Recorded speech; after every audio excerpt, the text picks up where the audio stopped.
AVC, Plastic Air Care, Plastic Sound Wave Cult here for a drying out period.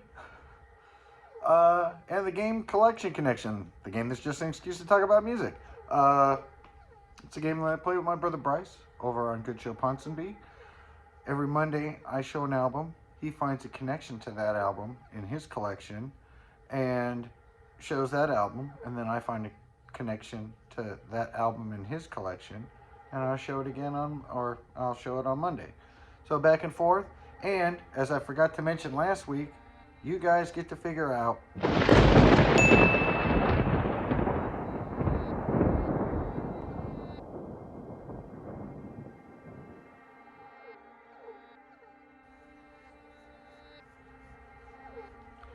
you gotta be careful when I say that, because last time nobody figured out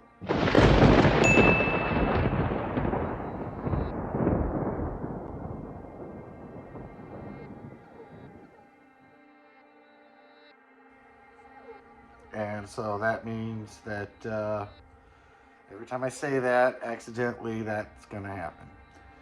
So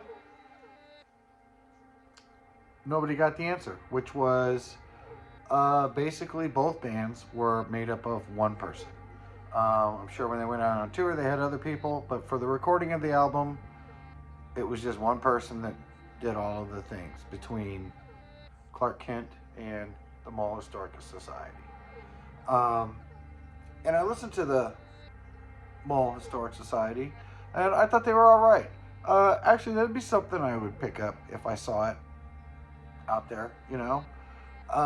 Bryce didn't praise it so much. Not that he put it down or anything.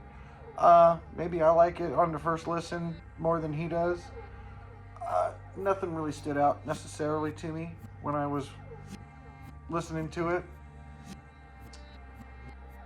The songs that stood out was Only I, because that was the one that Bryce had mentioned, because he repeats a phrase, but I didn't think he repeated it that often. It wasn't too bad.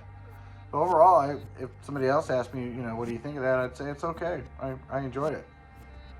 And then, so the connection that I made kind of took me down a weird little rabbit hole, because it got me thinking about the connection I made and the quality of the recording. And so, right here, you know, I'm not necessarily an audiophile or anything, but this album here I just picked up from 2016, the Half Speed. Oh my God, it sounds so good, and it's quickly becoming a favorite of mine. But that's not the album that I picked to be the connection.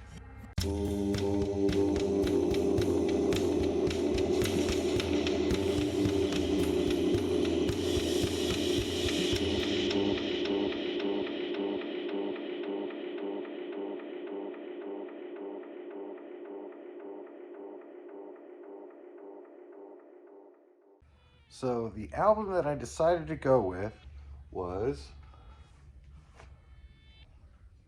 MC5, Back in the USA. Fantastic album. Very strangely recorded.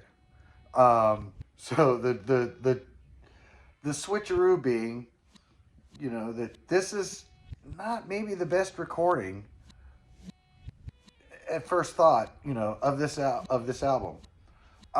It's recorded with hardly any bass in it at all. There's no bottom end in it. I wouldn't call it tinny, but it's up there. But despite its flaws in its recording, this is an absolutely fantastic. If I rank stuff, this would have to be in my top 5.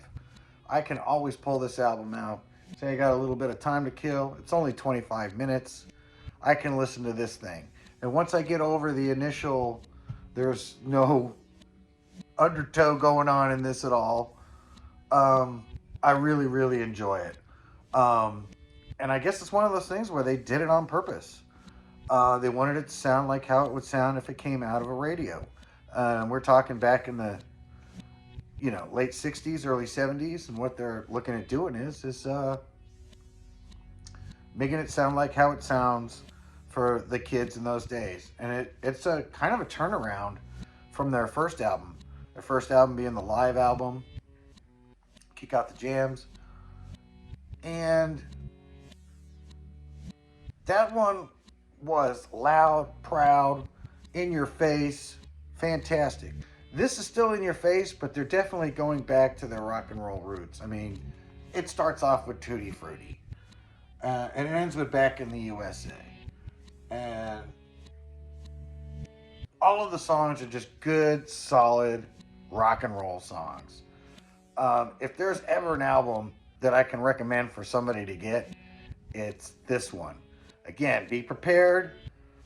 It sounds like it's on the radio, which might be in one way kind of an advantage, because I did a little experimenting and realized that when you listen to this, whether you're listening to it on a nice hi-fi or jalopy like I have, or on my cell phone, or on a little one speaker thing, it all still kind of sounds the same. It's not like the quality degrades or anything like that. So it's interesting to me that by making that choice, it makes it universally sound the same on everything that they listen to. I don't know if that was intentional. I tried to look into it a little bit, but I couldn't really find anything on it. But I did catch on that their intentions were to make it sound like it was on the radio, like a little transistor radio if you're hearing it, you know? And which is funny how they wanted to make a big sound out of such a small thing. And again, tragedy with this band.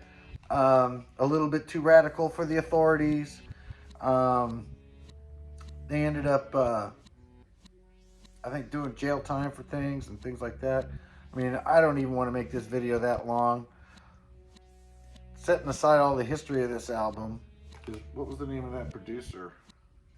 Oh yeah, so John Landau. I don't think it's the actor. I think it's a different John Landau. But yeah, he definitely put a spin on this. And I think he tried to make it universal so that, you know, it would sound like shit on everything. So even if you were super rich and had a really nice, super hi-fi stereo, it would sound the same as that guy who's listening to it on his little transistor radio. I think you'll be able to see, you know, what the matching point is between this and the Mall Society, the Mall Historical Society. That name's gonna throw me off the whole time here. I actually did pretty good the whole time I was doing it. And no cats. All the cats are sleeping right now. I can't believe it. So sorry if you like the cats. They're not here. And this is I can already tell it's gonna be a longer video. So with that, I'm gonna get out of here and hope you can figure out